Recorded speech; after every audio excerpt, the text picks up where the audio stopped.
Hey guys, we are gonna solve for the missing angle now. So we set this up in the last homework. So this kind of is like a two-part homework.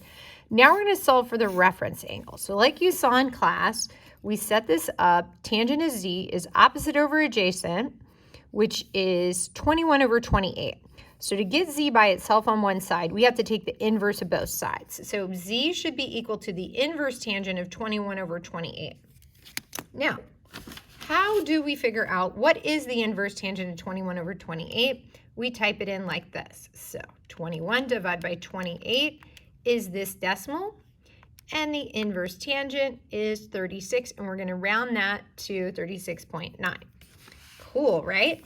So what have we actually done? Without having to get a protractor, we have measured that angle. That's how open that angle is, almost 37 degrees. Cool, right? Okay, now let's slide down the margin here. The sine of angle C from last night's homework was 28 over 35 because the sine of a function is opposite hypotenuse. So, kind of using the same pattern, what would be the measure of angle C? It should be the inverse sine of that fraction because I'm taking the inverse sine to both sides. Okay, so let's type that in the calculator. What is 28 over 35? It's 0.8, so the inverse sine is 53.1. Now, I didn't pick inverse tangent that time. I picked inverse sine. Good job, guys. Okay, let's press on. Cosine of A. So cosine of A is adjacent hypotenuse, so adjacent 30 and 34. So to solve for this missing angle, I'm going to take 30 over 34 and then do the missing side. So 30 divided by 34 and take inverse cosine. So again, be careful. I want cosine now, and I get 28.1. Okay? So let's look at question number 7. Okay, question number 7. The sine is keeping z from being by itself. So if we took inverse sine to both sides,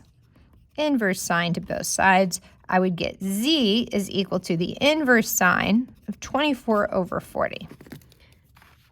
Okay, so let's figure out what that is. Well, what is 24 over 40? But this ratio and then inverse sine. There's my answer, 36.9. So the measure of angle z is 36.9 degrees. We're solving for the missing angle measurement. That's how open that angle is without having to get a protractor. Cosine of z. So cosine of z. So this should be, z would be equal to the inverse cosine of 24 over 30. So let's find out what that is. 24 over 30, inverse cosine, 36.9. I'm getting some of the same answers. And, we might figure out why that is, but there's definitely a reason why. Okay. And it's because these triangles are similar, people. Similar triangles have equal angles, so these triangles must be similar. Okay, that's fun. All right, let's work our way back up the right side of the paper. The tangent is C, so most of us did this in class. C would be equal to the inverse tangent of 27 over 36.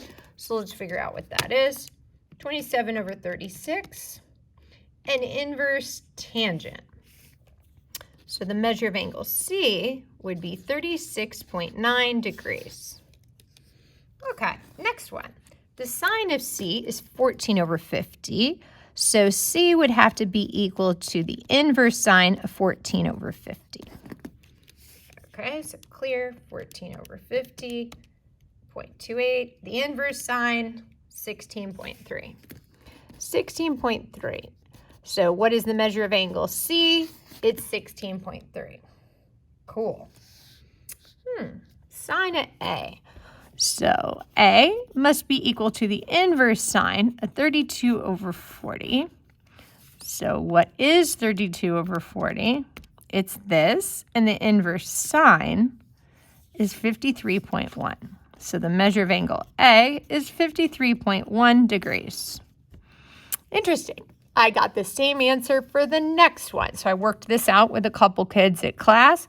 The inverse sine of 32 over 24 is also 53.1.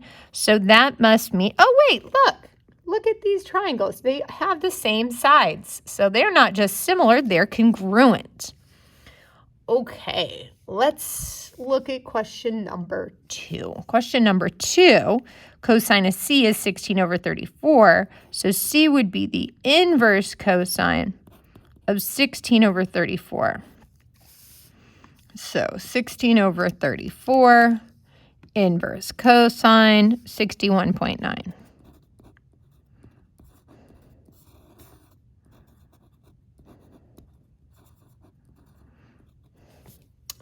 Okie dokie. So what about the back? So flipping it onto the back, hopefully you got the hang of this. You're really just watching the video to double check your answer. Did you type it in right? Z should equal the inverse cosine of 12 over 15. So 12 over inverse cosine, 36.9 degrees. All right, tangent of C, 40 over 30. So C would have to equal the inverse tangent of 40 over 30.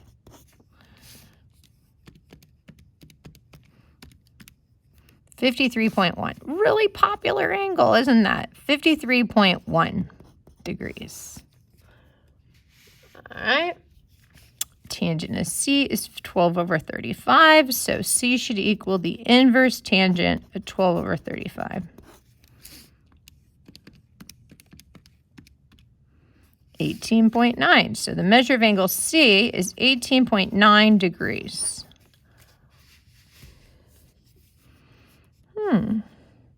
So Z would equal the inverse sine of 12 over 37.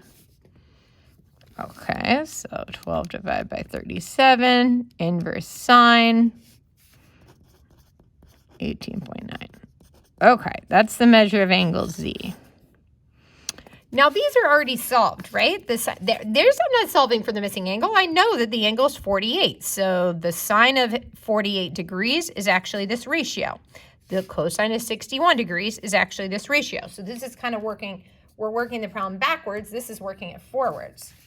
All right, let's work our way back up the paper. These were already solved last night's homework. Now, let's solve 18 and work our way up. So the measure of angle Z would equal to the inverse sine, 30 over 50. 30 over 50, inverse sine, 36.9 degrees. This next one, x would be equal to the inverse tangent of 30 over 40. 30 over 40, inverse tangent. Ooh, same answer. So they must be similar triangles.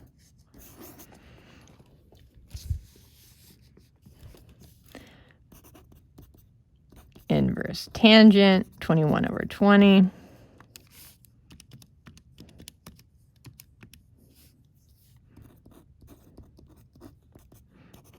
The measure of angle A was 46.4. Let's type that one. We haven't gotten that number in a while. 21 divided by 20, inverse tangent, 46.4. Okay, one more, last one. What's the cosine of C? C would be the inverse cosine, 27 over 45.